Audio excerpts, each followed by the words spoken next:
My inclination was to begin this video with an apology for not sharing anything yesterday. When I started this project, I said I would work towards my goals every day and share my progress. Yesterday I worked towards my goals, which I'll get into in a minute, but I couldn't get to a point of sharing. I tried. I really tried. I started to record a video at my house, and that's the exact moment my neighbor decided to start yard work. All I could hear was his mower and his leaf blower. I was surprised he chose that time of day because it was 108 degrees in the Texas heat. Oh well, nothing I could do about that. I decided to run to the office, but I got to the office and my air conditioner was off. Not sure why, nothing wrong with it, and it started right up. But for whatever reason, it was off. Not sure how long it had been off, but in the triple-digit days here, it didn't take long for the temperature in that building to get over 90 degrees. Still, I was determined. I tried to make a video. I started and stopped it 8 or 9 times. I had nearly 40 minutes of rambling footage that made no sense because I was just too hot and sweaty to focus on the goal. So fuck it. I went back home with every intent of trying again later that night. But this is me. My perfectionistic tendencies kicked in and I got more than a bit frustrated at myself for not producing something. Then the thought of actually producing something became more stressful than helpful. So I made the decision to give myself some grace and not produce anything yesterday. And then I felt bad about that. Until I remembered that professional YouTubers, professional content creators, people who actually get paid to do this shit, often adjust their production schedule based on what's going on in their lives. So why can't I? I did the work yesterday. I did what I set out to do. I just didn't chronicle it. And I'm going to be okay with that. See, this weekend is all about self-care. The boyfriend and I decided to spend this weekend together at the house, focusing on self-care and reconnection. Not sure it can all be called self-care. Things we're doing individually, like reflection and quiet time, those are self-care. But the things we're doing together, I guess we can call that couple care, but I'm not sure I like that term. Whatever. The point is, we decided to spend this weekend focusing on us. We started Friday night with a low-key dinner on the couch, nachos, and watching our current favorite TV show, the morning show on Apple TV if you haven't seen it yet. We're plowing through the first 2 seasons before the 3rd season drops next month. Friday night was very relaxed. We went to bed with the goal of letting Saturday be just as low-key. No alarms, nothing that we actually had to do, nothing tied to a schedule. We slept in. Leisurely coffee on the screened-in porch, enjoying the sounds of nature in the backyard. Then we decided to go for pedicures and even to see a movie. The Barbie movie. Great movie. Wasn't sure what to expect. In my mind, I saw lots of pink and glitter and silliness. That is not at all what I got. Yes, there was some pink and some glitter and some silliness for sure. But that movie has some serious messaging. Probably the most obvious message most people will come away with is a scathing indictment on the patriarchy. Definitely an important message, but not my biggest takeaway. What resonated most with me was the notion of this liminal space between truth and fallacy. The experience of understanding and embracing my genuine self in the face of all the contradictory narratives in my life. Some written by me, some written by others.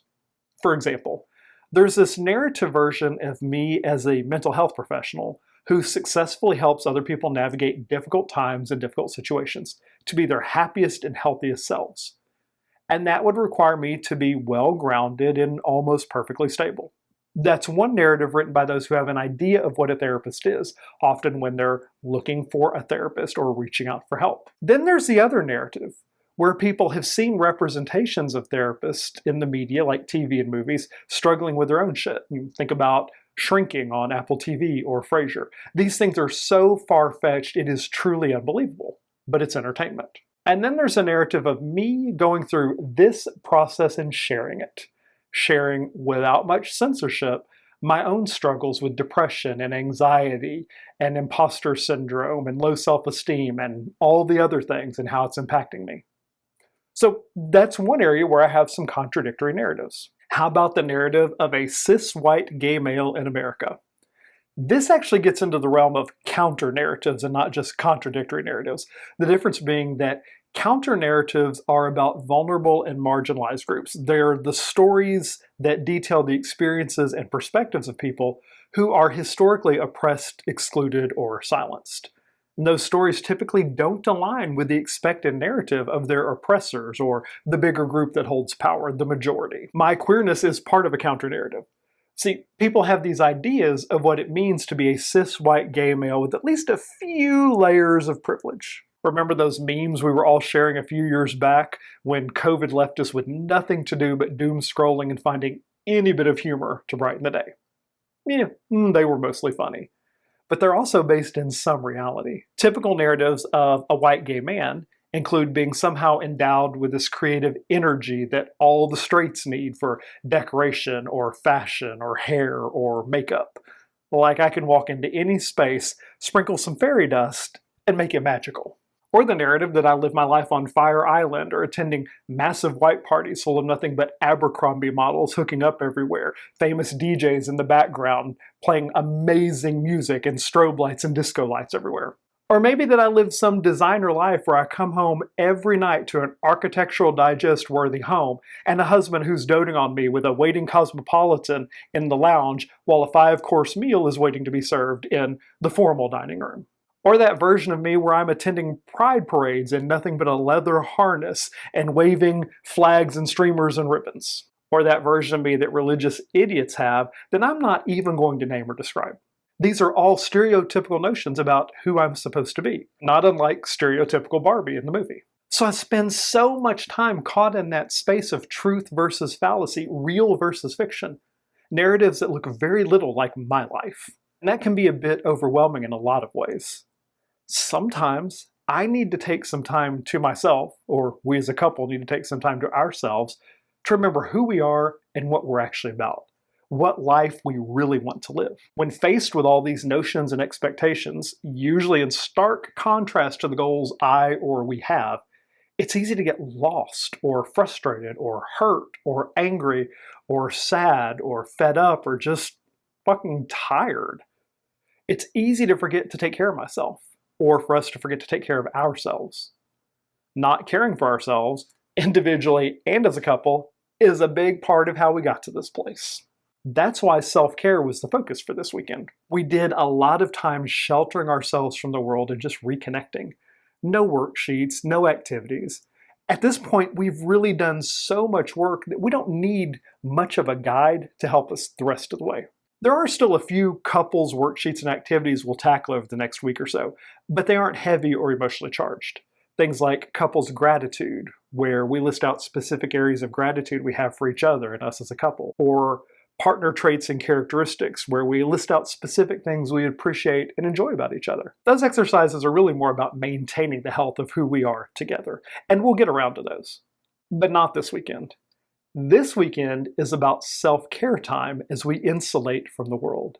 Hot, steamy showers, lazy hours on the couch watching a show we like, morning coffee on the screened-in porch watching the sun come up and hearing the sounds of nature, cooking meals together with no set time for service, no timelines, going to a movie, getting pedicures, reading, napping. So many things can be self-care. There are lists everywhere. You can download them from 1,000 websites. What's important is that self-care is about renewal and not about avoidance. Rejuvenation. Things we don't often get to enjoy at all, much less together. And for me, part of my self-care is knowing my limits and being kind to myself. Like yesterday, when I decided to give myself some grace for not posting a video. It would have been easy for me to fall into that stereotypical thing that I do, which is getting mad at myself, then punishing myself, then getting mad at myself again for not hitting this mark that I had envisioned. It's a process I know all too well. The self-care thing isn't a thing that I've always been great about. But if I took nothing out of the Barbie movie, it's about remembering that I am a person worthy of taking up space in this world on my own terms, in my most genuine version of myself. And that's great. And I needed to do a self-care activity to get to the point of seeing that movie, for that movie to remind me of the fact that I need to engage in self-care and be more cognizant of the things I'm putting out in the world, the ways that I'm taking care of myself and the ways I'm taking care of the people around me. Self-care has been a buzzword that we've talked about for decades. Therapists throw it out in almost every therapy session. We ask, what are you doing for self-care? What are the things you do to take care of you? We don't often follow up on it. Oftentimes, we don't even really pay that much attention to what the answer is. As long as you tell us something, we're crossing something off the list and feels like we're doing what we should be doing. But we're not. And we are the worst at modeling self-care. I've talked about that before. Medical and mental health professionals in general are the worst about taking their own advice, and that has been me for a long time. So I gotta say, having a weekend about self-care felt a little bit self-indulgent at first, but then the more I leaned into it and the more I just let that experience unfold, the more relaxed I became. I felt my tension floating away.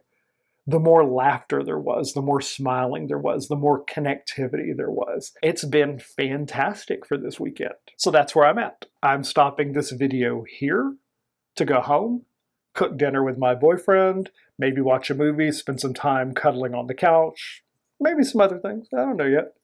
But the point is, I'm going to focus on the self-care that we committed to this weekend. I'm going to do it unabashedly, unashamedly, without apology. Because I'm doing the thing that I set out to do, and that is to make my life a better, happier, healthier place. That's where I'm at today. I'll check in tomorrow.